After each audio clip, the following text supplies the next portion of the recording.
Sometimes you just cannot, okay. Sometimes you just cannot overthink these lives. You just gotta say one, two, three, I'm gonna click and just go in. So that's what I did. Let's see. Still gotta figure out what's going on my phone so I can do my Instagram live. But once again, I'm recording. Hey, everybody. Um, Hope everybody is doing well. Coming in here, 1 o'clock in the morning. If you're up with me, then hi. If not, I hope you're enjoying your sleep. Sometimes I get most of my stuff done after hours, so I just roll with the punches.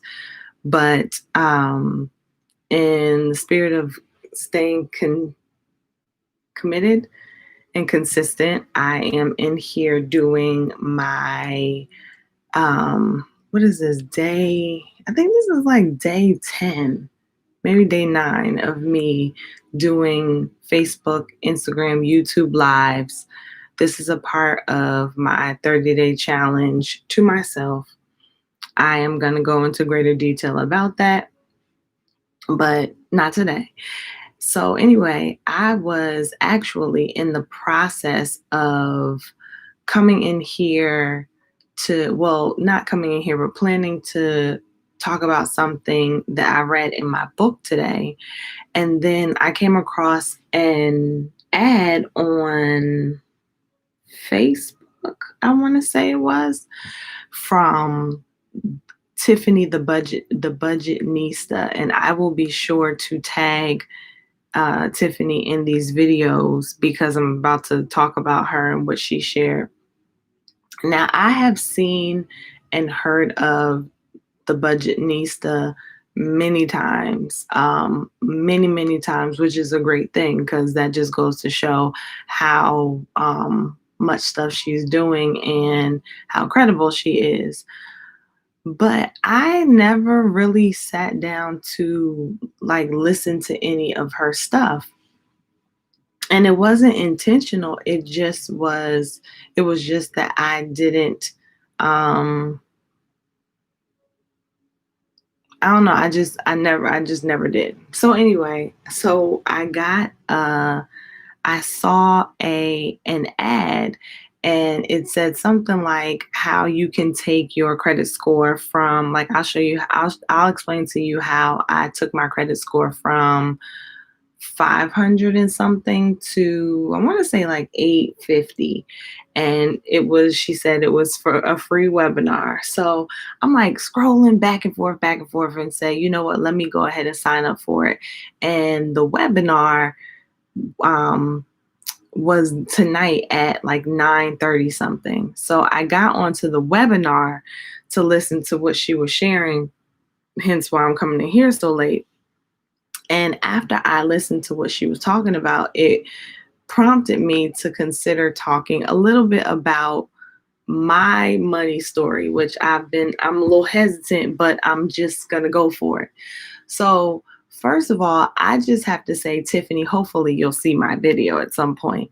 But this is to you if you see it, I truly appreciate your temperament and your energy and how you presented what you presented.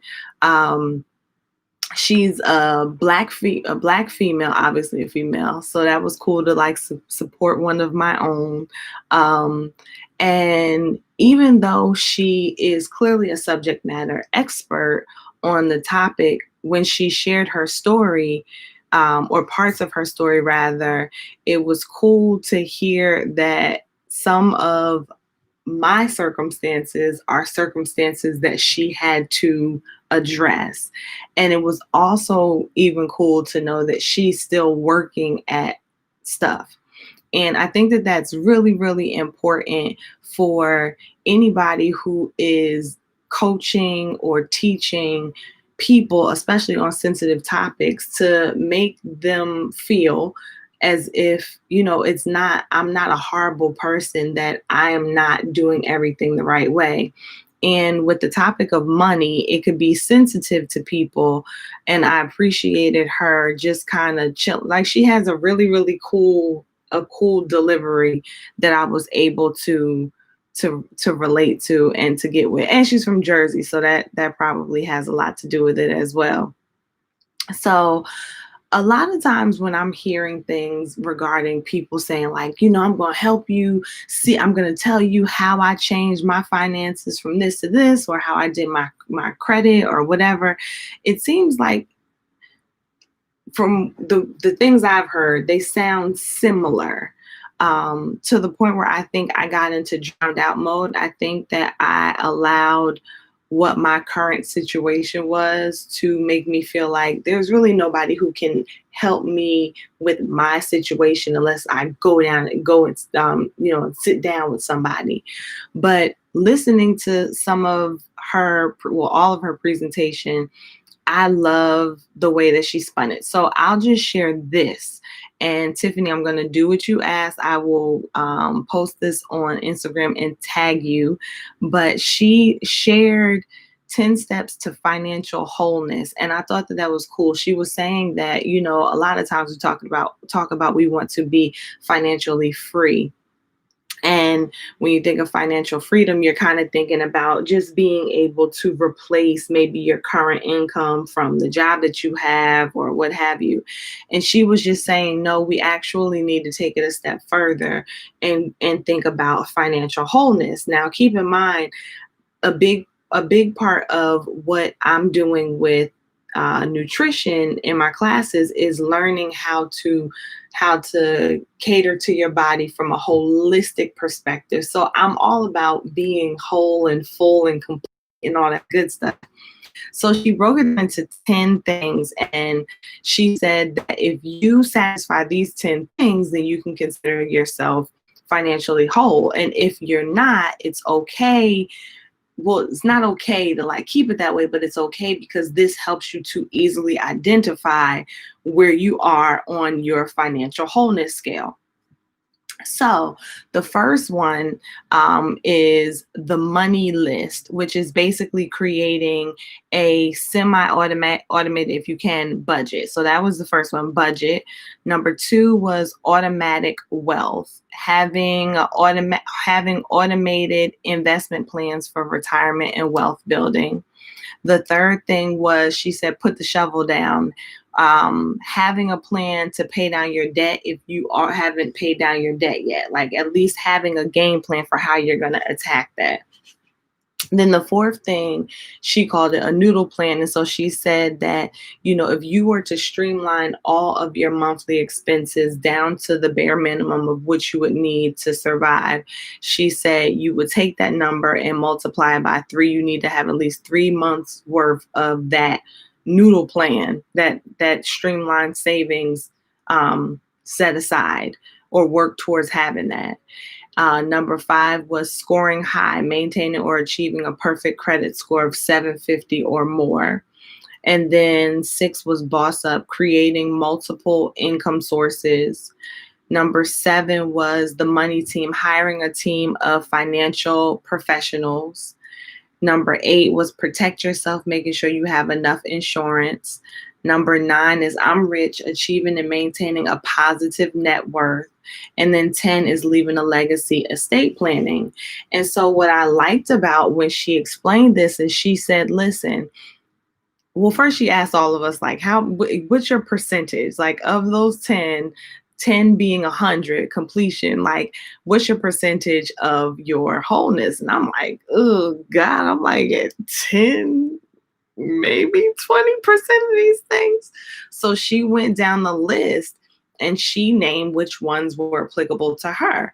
I mean, not applicable, which ones she had satisfied. And I think she got 7 out of 10. So she's at 70. But I mean, I guess as much as you would expect someone who's called like the budgetnista to be at a 10, be at a perfect 10, it was refreshing to hear that she wasn't. She was honest. She said, I didn't, she doesn't have enough insurance because her financial advisor told her that she needs more insurance. So she says she has to work on that. She said that she still has to do a will. She has to change her beneficiary on her life insurance. And I was just like, that was cool to hear. But at the same time, she was still at a 70%. And she was again saying how the first thing you need to do is you need to know what position you're in, and then you start to attack this. So she did a really, really great presentation. No, she didn't ask me to do it. Like, I don't know Tiffany, so I'm just doing this because I liked her presentation. So ultimately, she explained her academy. It's called Live Rich Academy. And there's a bunch of different subject matter experts who are teaching different topics, from real estate to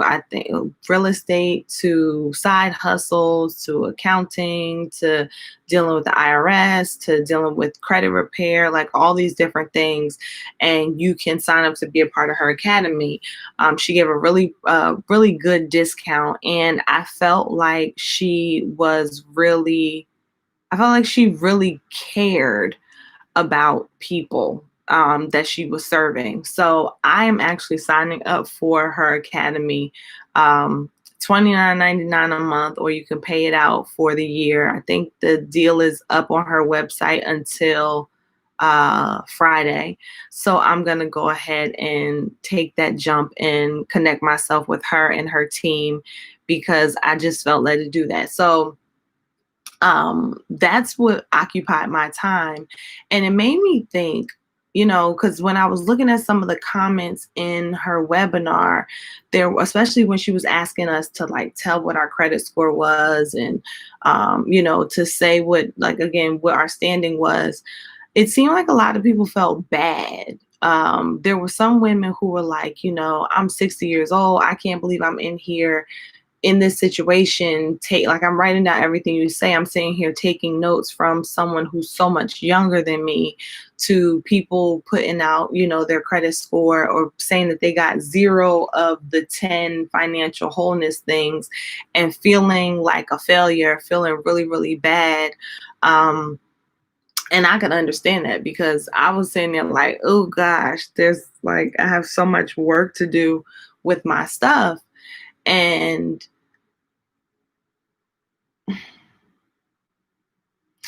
I'm just wondering, we can talk to one another about so many different topics very, very easily. You know what I mean? But when it comes to certain topics, it's just really tough to talk about.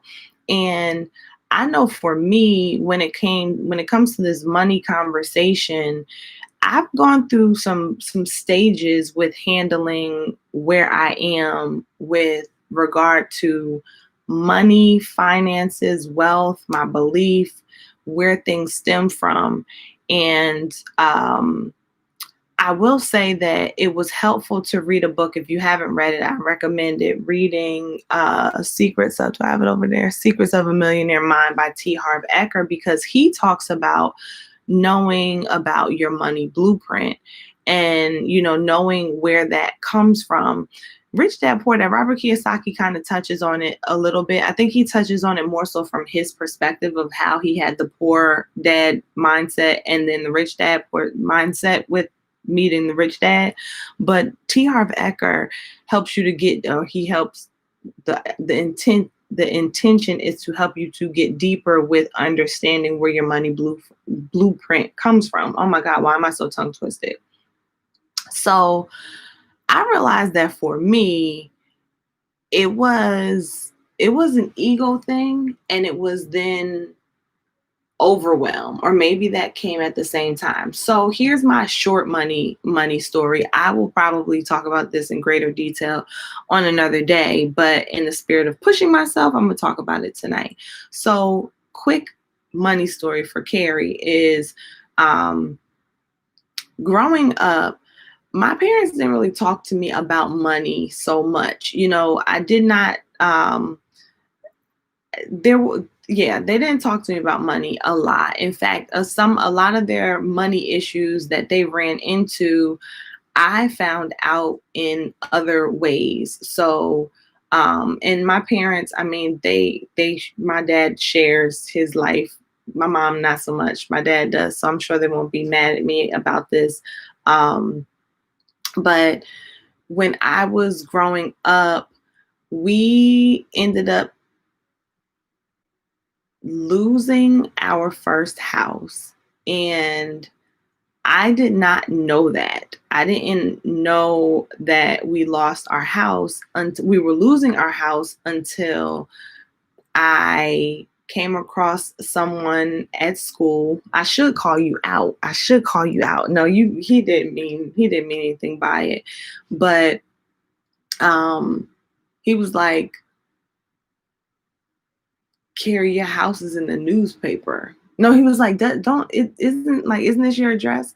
And I was like, "Yeah." He said, "Your house is in the newspaper." And I'm like, "For what?" And he said, "Your house is being foreclosed." And I was like, "What is that?" Like I didn't know what the word even meant.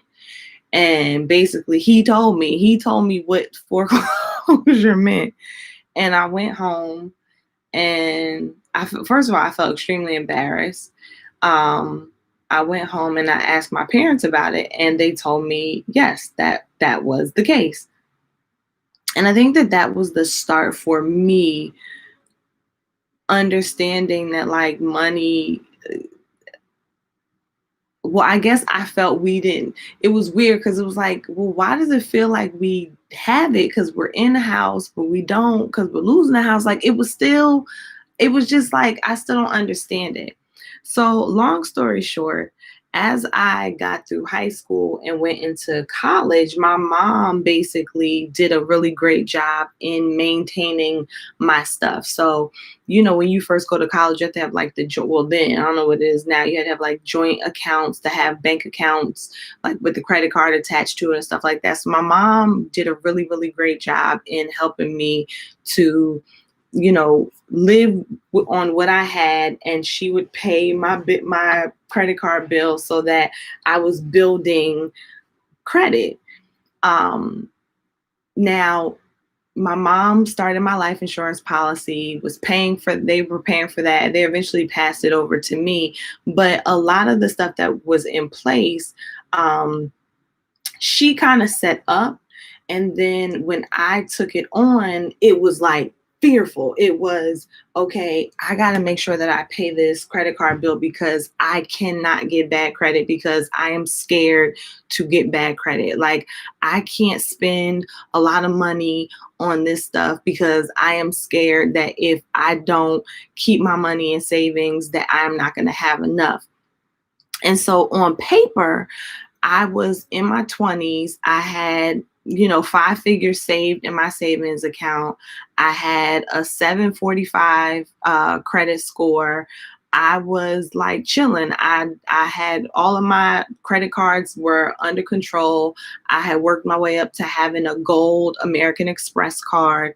I mean, it was just kind of like, okay, cool. I was able to walk into a car dealership, get the car that I want. Well, I leased it, but I was able to get the car that I wanted to have. I was able to load it up. Like, I was able to do all of those things.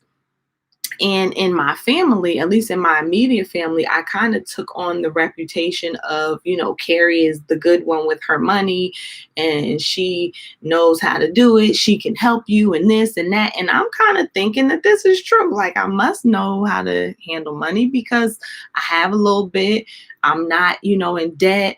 I'm doing everything right. Like, I don't have any of these tragic stories. In fact, some people who were close to me would be like, I'm scared. I don't even open up my mail and I don't do this and that. And I'm like, who doesn't open up their bills? Who doesn't open up their mail? Like, I totally cannot even understand that perspective because I'm like, why wouldn't you open up your mail? Like, if you have a bill, you're supposed to open it up and pay it and all of this stuff. And that made sense for a while.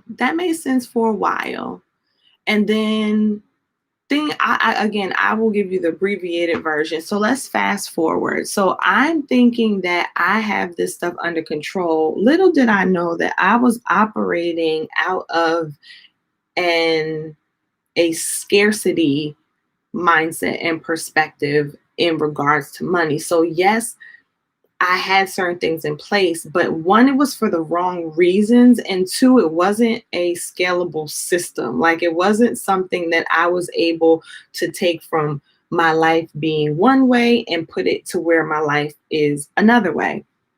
So now I get married. So you blend two people together. So that's one thing.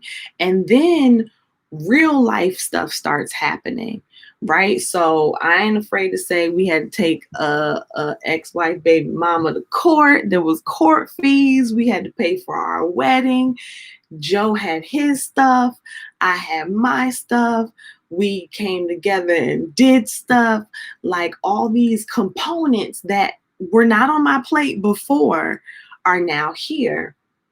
And it's still okay because the income is fine. His income is fine. My income is fine, and things are kind of like everything is still kind of flowing good. We're doing the Dave Ramsey approach, the snowball effect. Like we're paying down credit. His credit score is going up. My credit score is staying. Like we moving, right? And then stuff starts happening even more so. So I am no longer working at the job that I'm at.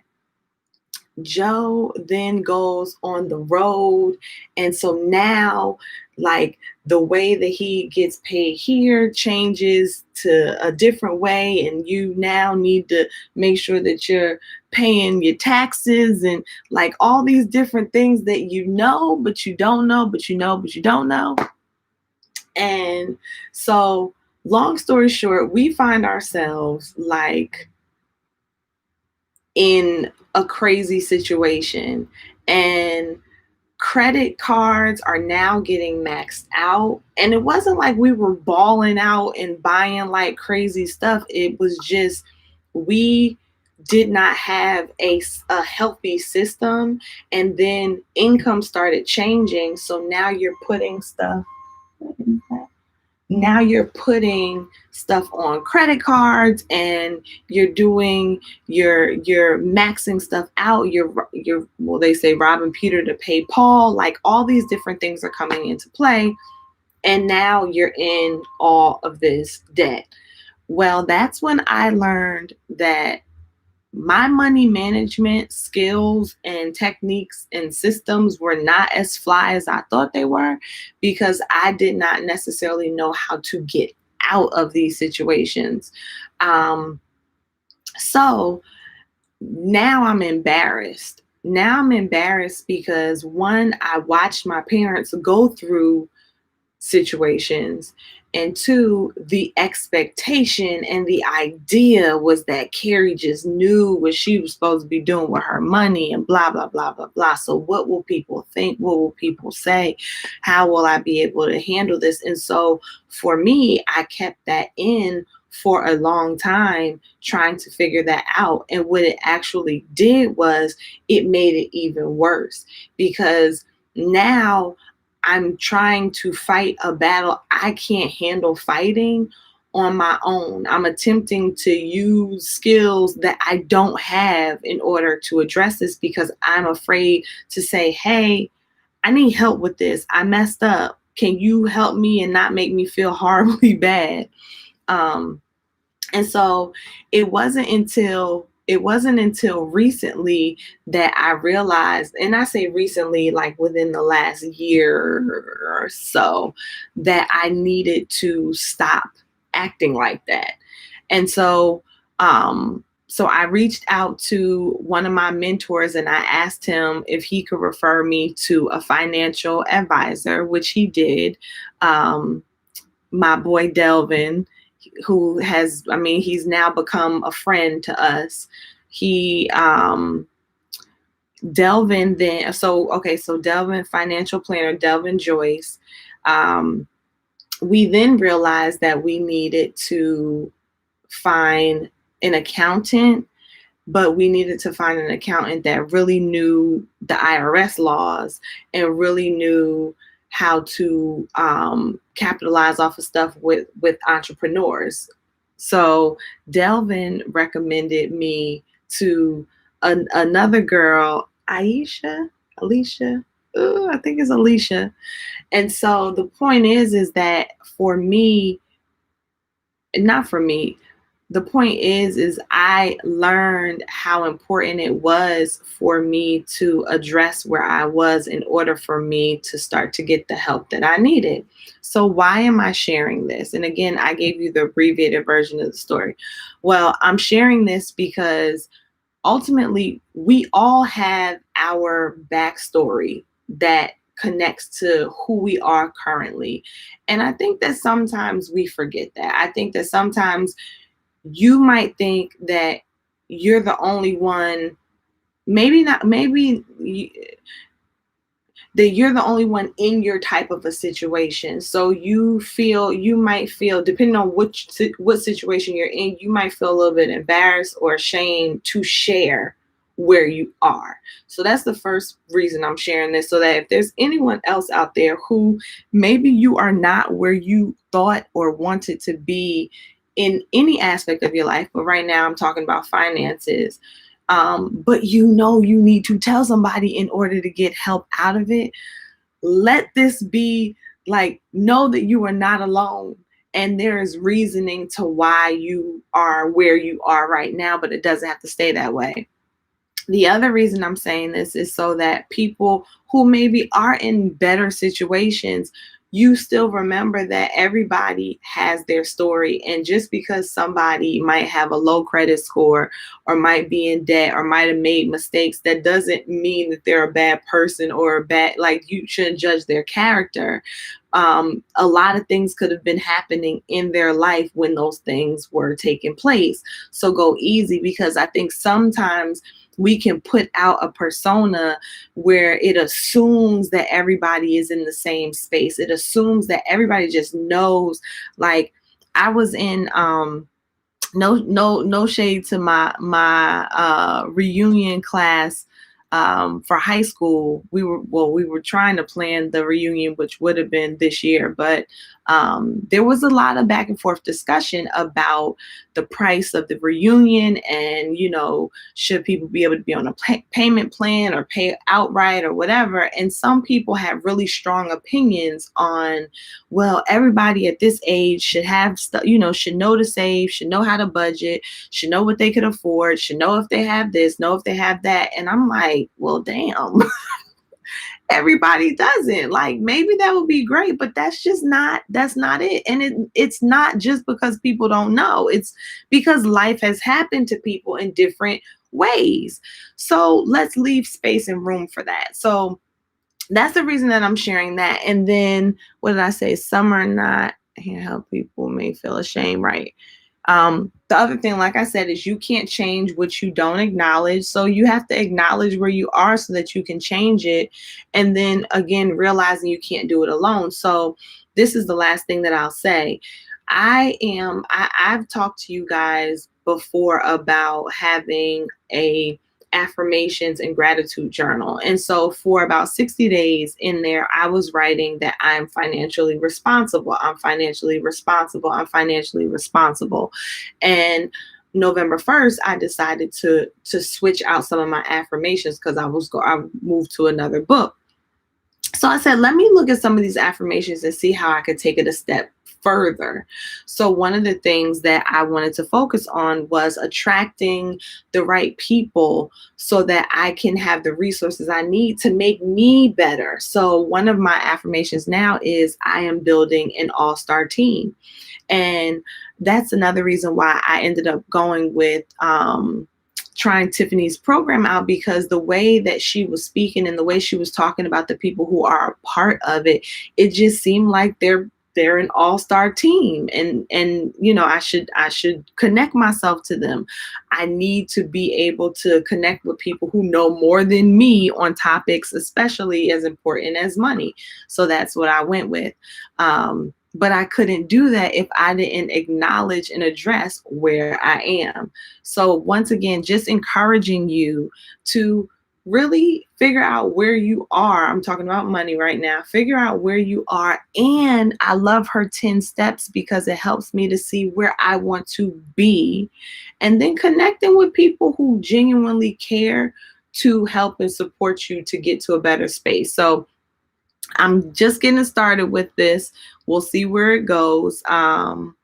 This video went a little bit longer than I had planned, but it's all good. So I hope that you guys, if you are like me, check the Budgetnista out. In fact, let me tell you the website. It's